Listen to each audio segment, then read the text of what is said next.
Potter is long gone. He's out of there. And the ownership decided to bring back a club legend, and Frank Lampard is. But under Frank, since he took charge, 5 games, 5 defeats, 9 goals conceded, 1 goal scored. Brentford come by last night to Stamford Bridge and walk away with all 3 points. Chelsea are in trouble. It's as simple as that, and it's a long time since we've said that, Simon. There's Chelsea fan Gary. Jim, Simon, good morning. I was there last night. It was so bad. It's time for Pochettino. Get him in. I mean, again, you were shouting moments ago, pivot. You pivot. Yeah. Tell me, explain what you would do when you pivot. Well, you change direction, don't you? You subsequently alight upon something that's not going the right way, which I don't think anyone with any sort of sense felt that it was going to, and you make a decision that's better. If you allow something to seep into something, it becomes infected by it, it becomes worse, and then you build a culture that's comfortable with a certain outlook and disposition. Now, of course, Pochettino can come in and change that in the summer, but why let it seep in? Why let it get deeper? Why let the season become a laughing stock and a joke and have to rebuild from that position? Why not say, well, it was a change of ownership, change of models, a change of thinking. We brought Pochettino in. We won the last 4 or 5 games. We finished this stinking rotten season on a high rather than going out the way we're likely to go out, which is on a low, which means that everybody's in a deeper, more entrenched position, acclimatised to bad outcomes. Now, of course, you can get guys in. You saw it. You saw that there was a decline at Chelsea at the time Frank Lampard was there, and you saw the pivot into Thomas Tuchel. Bang, bang, bang, bang, Champions League win. So you know you can pivot, and you know that Pochettino can do that for you because that's what you're bringing him in for. But what are you waiting for? I mean, he's been standing on the sidelines for every big job that comes up saying, pick me, pick me, pick me. So someone's picked him, I assume, in Chelsea. So pick him and put him in place and get these players' minds right. And who cares about the fact that there might be a tad of reputational collateral damage to Pochettino because the team isn't going to come straight out of the gate and win. But everybody knows that Chelsea are stinking the place out right now. And any marginal gains that can be brought in by Pochettino's voice should be had now. Because that's what you need, and that's what Todd Bowley would do in any of his businesses that his private equity funds go into. He wouldn't be sitting there saying, let's watch this particular chief executive over here flounder whilst we're investing in these businesses. He'd go, bang, out, again, you in, let's go. Yeah, let's do it. So Todd, if you're listening, what are you going to do? Jamie's a big Chelsea fan. Jamie, good morning. We have an enormous number of Chelsea fans trying to get through. You've jumped to the top of the queue, so make it count. What's your feeling on this? Hey, chaps. Firstly, cracking show as always. Always have you on every day while I'm doing my work, so thank you. Thank you. I think it's just one calamity after the next. And I took a load of pelters from Chelsea fans and season ticket holder, have been for 15, 16 years. When Lampard came back, it's kind of like they all drank the Kool-Aid of Bowley. You know, he's coming home, super Frank. And I'm just thinking, well, hang on a minute. We sacked him before because he wasn't good enough. He went to Everton and he was abysmal, basically. And I was just like, this is going to be worse than it was with Potter.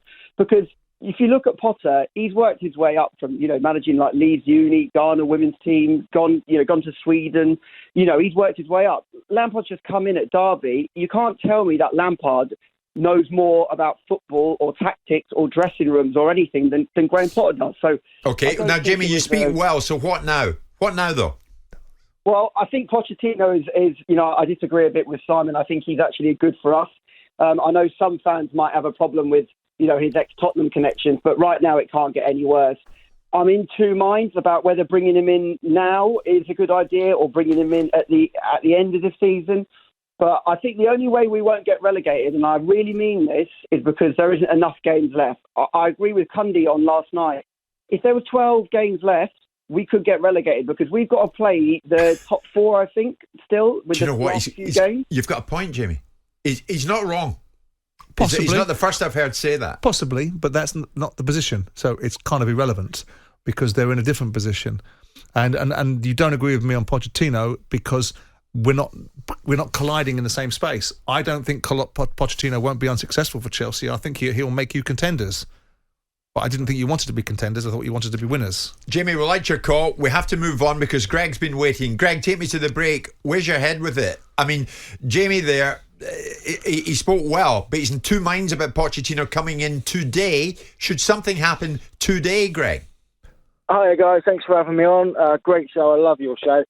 Simon, you speak so much sense when it comes to running the football from a business point of view. It's unbelievable. But very kind. With Pochettino, I would get him through the door now, and if you don't want him to be the face of the team to the end of the season, let him assess the current playing squad, make notes on who he wants, who's displaying the attitude, who's going to get us to where he wants to go to next season.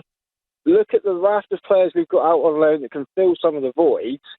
Get rid of the rubbish we don't want. I mean, Koulibaly, what is he doing there? What's the point of having that bloke? I thought he'd be a great signing. I've got to be honest, Greg, but apparently 5 years not. ago, maybe. Yeah. 5 years ago, maybe. But, I think it was one of those. He's a big name. Todd Boehly doesn't know what he's doing with a football club yet. So people were looking at him. Todd Boehly's just thrown the checkbook at so many players and not giving anyone a chance to work with them.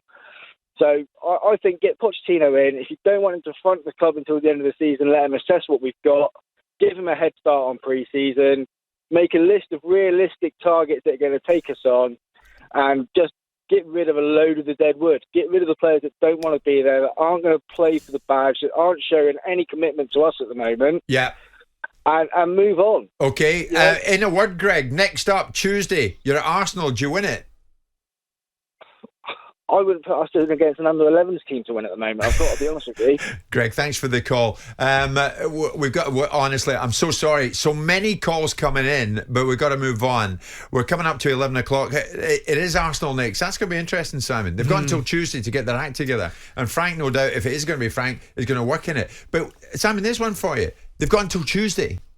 So, I mean, surely if Bowley's going to change it, does that not... Well, they haven't done the Pochettino deal yet, have they? He hasn't signed on the dotted line yet, has he? And they haven't agreed every aspect of it. We were saying yesterday, verbally agreed, apparently. Yeah. I mean, there's obviously a difference between verbally agreeing something, as we've seen with Unai Emery verbally agreeing with Newcastle that he was going to go to Newcastle. Sure, then he but got would you shut not down. accelerate... If you were Bowley, would you not accelerate things now? Yeah, I would. Yeah, I would, but I would have accelerated things back in the day. I would have not put an interim manager in, Frank Lampard, for preposterous reasons. There's just, with no disrespect intended to Frank Lampard, there's just no reason for Frank Lampard being in the dugout at Chelsea. Yeah. There just isn't. Sorry.